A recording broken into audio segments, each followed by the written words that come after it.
Welcome to our Taikang Art Museum, to the Creative Machine exhibition. I'm Frederic Fol Leymarie, professor at Goldsmiths, University of London. And today we're going to do a tour of the exhibition, and I will comment on the works that you could enjoy. So here you have a first work by Maxim Zhestkov, who's a Russian artist, recently moved to London, and he explores new technologies by creating virtual worlds. And what's particular here is that we get a strong sense of reality. He's using simulations where you have notions of physics. So the objects you see, the balls, for example, here, they have some notion of physics. They relate to each other. They have friction. They can get glued together. They can influence each other. We get a very strong feeling of movements of materials. It's very powerful. So let's go and move to another part of the exhibition. We move through the entrance and we reach the first main room. And here we're going to see a work by one of the pioneers of what's called computational evolutionary art. Computational, so obviously it's using computers, programming. Evolutionary, this is an artist, William Latham, from England, who has been fascinated by life, how it emerges on Earth and how it changes, evolves. And he has created with some of his collaborators, in particular Stephen Todd, a mathematician, very elaborate systems which keep changing over time. And what you see here is the result of 40 years of explorations. We can trace the work of William Latham all the way back to the 1980s. And this particular work is very strong on its impact, its color, and it's reactive. So if I start moving in front of the art, it will follow my movement. I will influence the art. The art is something to experience as you come to the museum.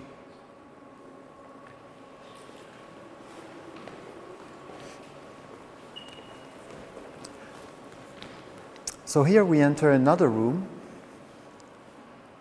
and we have a fantastic exhibition by Chando from China, who now lives in New York.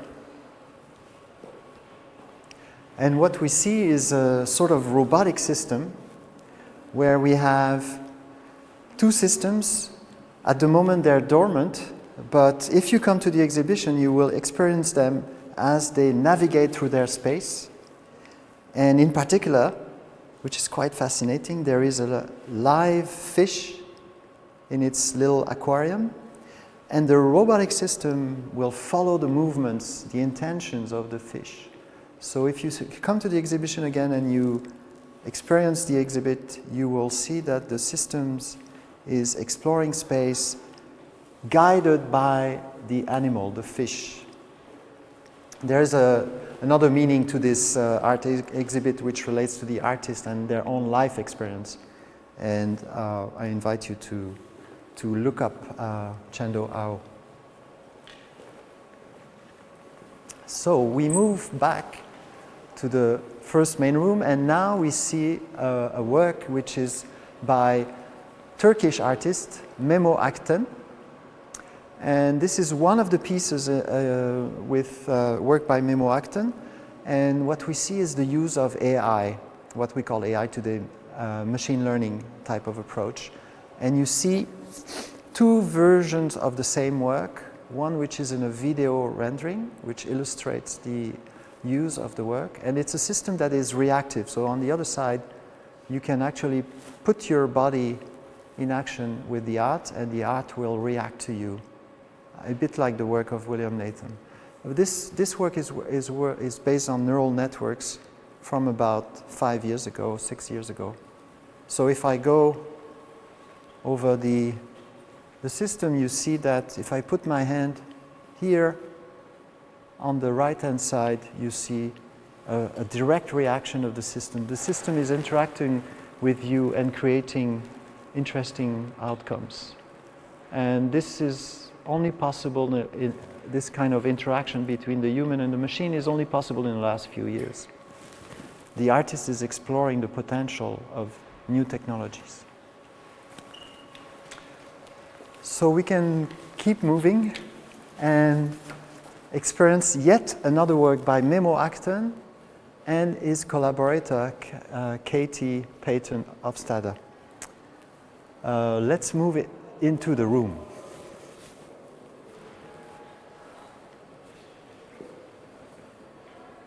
So this is, again, work which uses AI technology, neural network, machine learning type of technologies.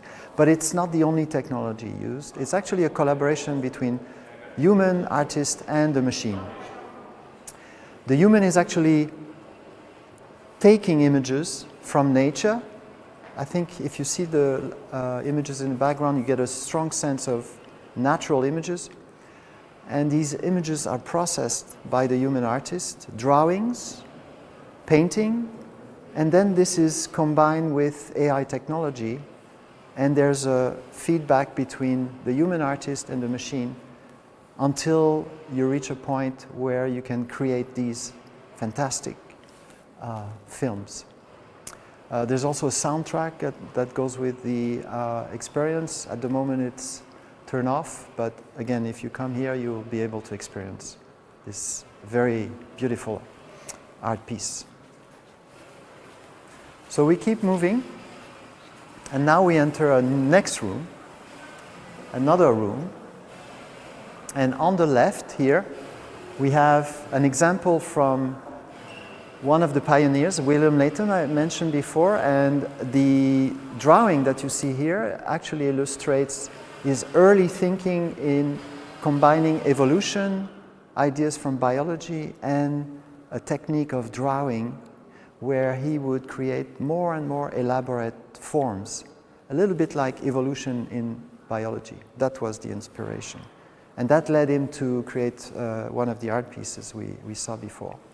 Next to it is another form of very organic type of work, and this is from Andy Lomas, another British artist.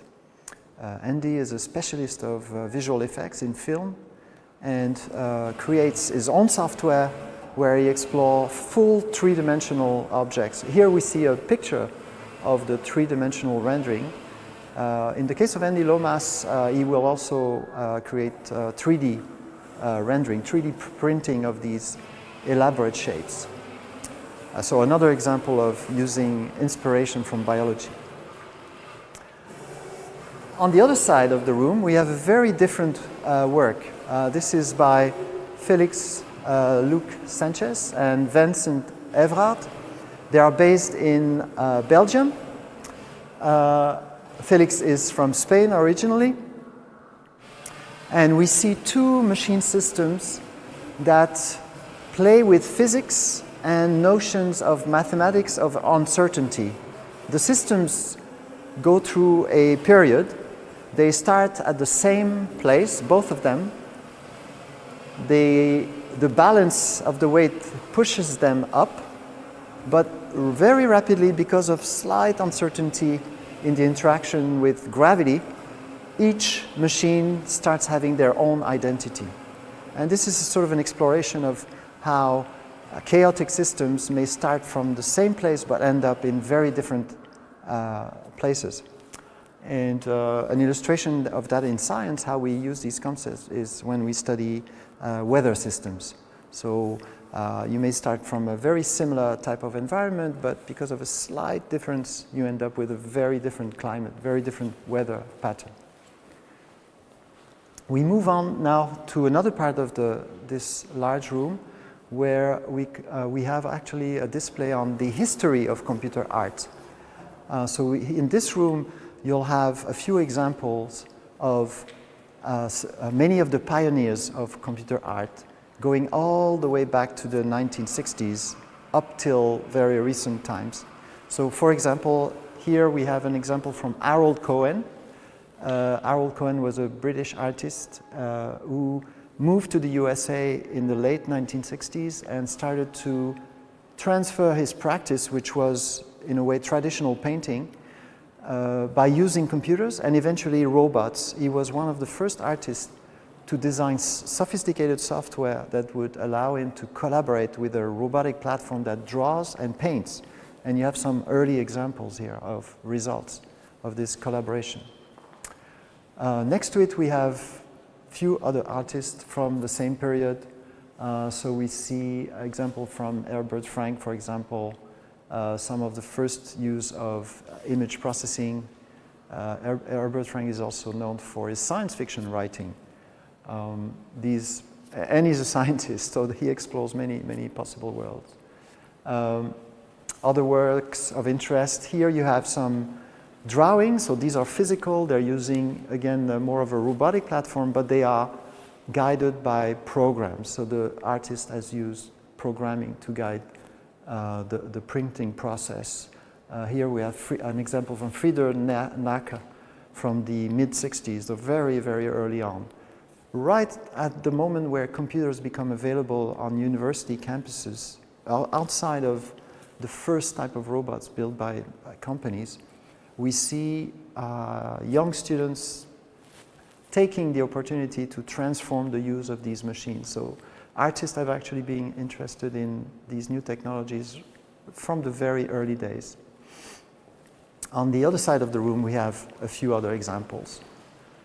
David M., who continues to produce work. So you have an early work all the way back to late 80s, early 1990s, and to more recent work. Someone who has explored 3D worlds, how to render 3D worlds with using computer graphics of the time. And some of the other pioneers, and you have an example from two pioneers who started in the late 60s as well, and are still alive, still practicing. All these artists that we have here in this room, through their career, continue to explore the potential of the technologies of computer as they got more and more refined. So they are still fascinated by the potential. Paul Brown, Ernest, Edmonds. Now we're going to move to the next floor. So in our exhibition, we have spaces on 2 floors. Here we get a sense of one of the works from a Chinese artist that we have in the exhibition. This is a contemporary artist living today, and it's trying to give you a sense of the flow that you have when you go to near the ocean or lake, this kind of feeling, and using a light rendering system. It's a beautiful work. It also has a soundtrack that's connected to the emotion generated by the work. We move to a different room, and we have here, we're going to see a type of work which is much more into the robotic than in the computing art space. First, we have a rendering in a particular style of drawing, and it's illustrated via video. And then we move into the main room where we have 3 displays of robotics that can draw. And these robot platforms actually take images of the scenery in front of them, so they're very much acting like a human artist. They've been developed by a French artist, Patrick Tresset, who himself had a first career as an artist, a visual artist, painting, abstract art, portraiture, and eventually decided that he wanted, like others, to explore the potential of new technologies. He came to Goldsmith, actually, my college, and we worked together for a number of years. This was about 20 years ago. So we have, out of this collaboration, eventually Patrick developed his skills and was able to actually build the robots. The robots that you see here, the platforms, are entirely designed and assembled and created by Patrick. And they're used here in this context. If we move closer to the robot, we see that in this particular piece, we have a camera eye. We have an eye that moves around and captures the scenery. We call that a nature morte. And then the camera informs the brain of the system. The brain is this computer that is behind the table, below the table, and can guide the arm of the robot who can start drawing and interpret the scenery. And the style of the drawings, you see a few here that have been finished, is a kind of style that Patrick favors. So he has a similar style. He's trying to sort of export his artistic skills in the context of a robotic platform. And there are other similar systems here on the other side of the room, in the middle of the room. So these ones are about portraiture. They will draw an interpretation of your face. It's actually something you can experience yourself. So you can sit in the chair that's over there. It's an experience that will take a bit of time. You'll have to sit for about 20 minutes. And each of the robots that you see here, there's 5 of them, each of them, although they look like they're the same kind of technology, they all will do a rendering which is unique. They all have their own personality in a way. And this is due to the way Patrick has designed the systems and also adjusted the parameters of the software. So we can keep moving. There's a third exhibit here. On this wall we see some examples of drawings that have been made by the system of 5 robots. Different people have sat in front of the robots that have been drawn and put on display. We end up at the back of the room, and here we have a much larger canvas on which the machines can draw, and we see slightly different types of machines. These robots have 2 arms, so more like us, and they're actually ambidextrous. They can draw with both. They're skillful with both arms, left and right. They also have an eye, a camera, and they're a bit more abstract in their rendering. They do capture faces as well, but they interpret faces in terms of abstraction. And the drawing performance takes much longer than the other ones that we've seen. And eventually, this exhibition will last more than 2 months. Eventually, you'll have the renderings put on display.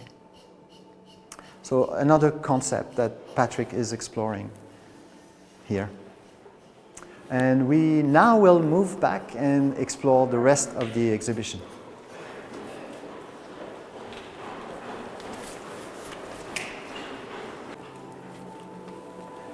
So we enter a new room. And so this is more recent work, 2023, Chinese artist Li. And again, it's this idea of rendering an emotional response in us. It's a beautiful space, and you have to really be on site to experience it. It's about the size, but it's also about where do you position yourself to experience the artwork. So definitely there are different effects that you get by positioning yourself at different places in this space. I find it very calming, very nice to be here and just spend a bit of time in the space. The sound also is very important.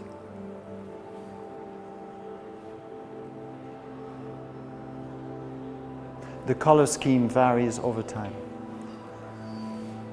Like many of our works at the exhibition, a lot of the works are meant to be experienced in a way in an architecture.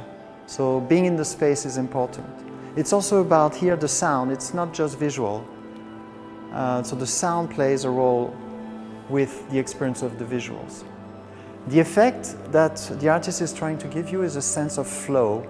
It's inspired by little wavelets on the surface of a lake or near an ocean. Very calming experience, very beautiful. So we move to yet another room. On the right-hand side, as we move in, we have examples from an artist scientist, Parashkev Nachev, who's a professor of neurology at UCL. And he's exploring the use of neural network type approach in portraiture with a different feel from what we saw with the robot drawing. So this is more based on combining imagery via AI type approaches. And it's exploring the features that are comparable between different faces and how, when you combine them, creating new types of portraits. So in this room we also have experience by a Chinese artist, Yajuan Han. Yajuan used to be a painter, and she did a PhD with us at Goldsmith and started to be interested in virtual worlds. So here we're going to experience virtual worlds and also in the context of computer games. I'm actually going to show you that, again, you need to come to the exhibition and I will initiate the process. So first I need to wear fashion that has been designed by the artist. And this fashion will be represented in the virtual world. And you can come then to the platform and you put one of these virtual reality headsets. You can adjust the headset to your size. And eventually you'll be in the virtual world. You'll have manipulators and you'll be able to experience the virtual world, which is full of interesting virtual characters, and you will have some activities to perform, and you will experience a possible future world.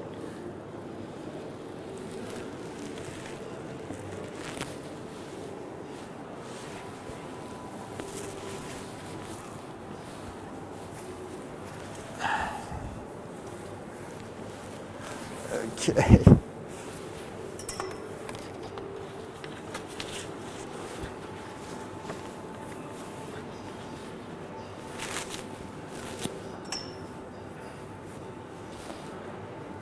So, now we keep moving to yet another room in the exhibition that we call the education room. And this is a bit similar to the historical room because it has a lot of historically significant examples, but one of the differences is interactive, or pieces that you listen to.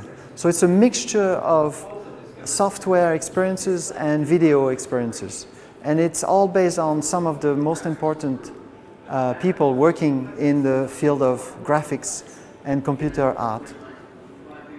So you see here, for example, a video recording of some of the works by famous artists from the 1990s, Carl Sims, who studied at the MIT, the Massachusetts Institute of Technology, and developed sophisticated examples of creating artworks. If we move around, we have another exhibit here. And this is another video recording. And this time it's an interview of Harold Cohen. Harold Cohen, we saw downstairs some of the works that he produced. And here we can listen to Harold. He explains us why did he work with machines? Why did he develop these machines? What was his experience in developing these systems? Very interesting, historically significant piece. In the middle of the room, we have a number of computer interfaces, and they all illustrate different, more or less mathematical algorithms that create very beautiful artistic rendering. Here, for example, we have the famous Mandelbrot set, which is an example of a fractal, what we call a fractal, a system that has complexity involved in it with lots and lots of details. If we turn around, we actually have a video that explains what this Mandelbrot set is about. And as you see, there's lots of complexity. You can keep exploring the information and see new patterns emerge. And they're always emerging with some differences. It's an absolute fascinating world. It's infinite because we're in the realm of mathematics. So not really real, but very strong on imagination.